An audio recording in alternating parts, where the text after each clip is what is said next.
Also leave GPU at 0 and B-frames at 2. From there, just go ahead and click on apply just to make sure that all the changes have saved, and we're going to move on to the audio tab up here.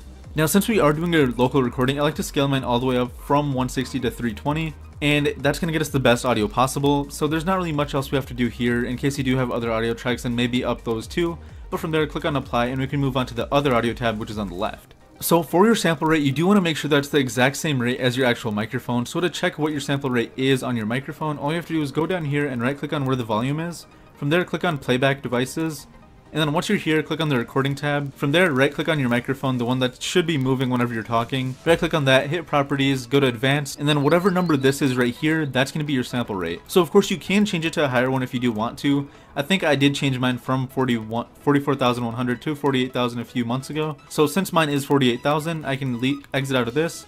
Just up mine from 44,100 to 48,000, and it should be good to go. So just make sure yours matches whatever your microphone is. Don't copy my settings if your microphone doesn't allow you to do that. I do like to keep my channels at stereo, and then for my desktop audio device, this is really important. You can leave it on default if you do want to, but what I like to do is I just change it to wherever the sound in my computer is going to go. So when I do have my headset on, all the sound, like any music I'm listening to, any Skype call I'm in, any Discord, or really anything, it all goes to my Astro headset. But in case you have yours go to like your PC monitor or maybe a speaker system or something like that, just go ahead and change it to whatever that is so that it recognizes where the audio is going. So for my secondary desktop audio device, I do leave it disabled because I just don't have one. And then moving on from that, for my mic auxiliary audio device, I do change it from default to my actual microphone. So mine is the Yeti stereo microphone, also known as the Blue Yeti, but yours might be different depending on whatever it is. Just make sure you don't leave it on default, just manually select it just to make sure that everything is always recording the right thing. For the rest, I just disable it all and I don't like do anything here. And it might say that you might want to restart your program for these settings to take effect, so I'm just gonna do that with you guys. Click on apply, click OK, hit exit, and then just go ahead and open up OBS one more time. From there, let's head back over to the settings, and we're gonna go from the audio tab to the video tab. Now since I do record all of my videos in 1080p, I can leave both of these on 1080p, so I do have to change the second one up to 1080p. So basically 1080p is just 1920 x 1080. That's just gonna get you to record your videos in 1080p. Now on the chance that your monitor has unusual dimensions and they're not like 1080p or 720p or something like that, this is where you would change the output scale so that your video does come out exactly how you want it. Now that most people have upgraded their monitors to HD monitors, 1920 by 1080p should be your perfect choice. Moving on from that, the downscale filter is probably one of the most important things you can change, and what you want to do is click on that and change it to sharpen scaling 32 samples. It is the last one right there, and the reason why we do that is because it's going to get us the best video quality possible. And then moving on from that, we can change the common FPS values from 30 to 60 because that is the new standard, and it's pretty noticeable when you're not using 60 FPS on YouTube, so definitely pick 60 FPS. From there, again, we can hit apply,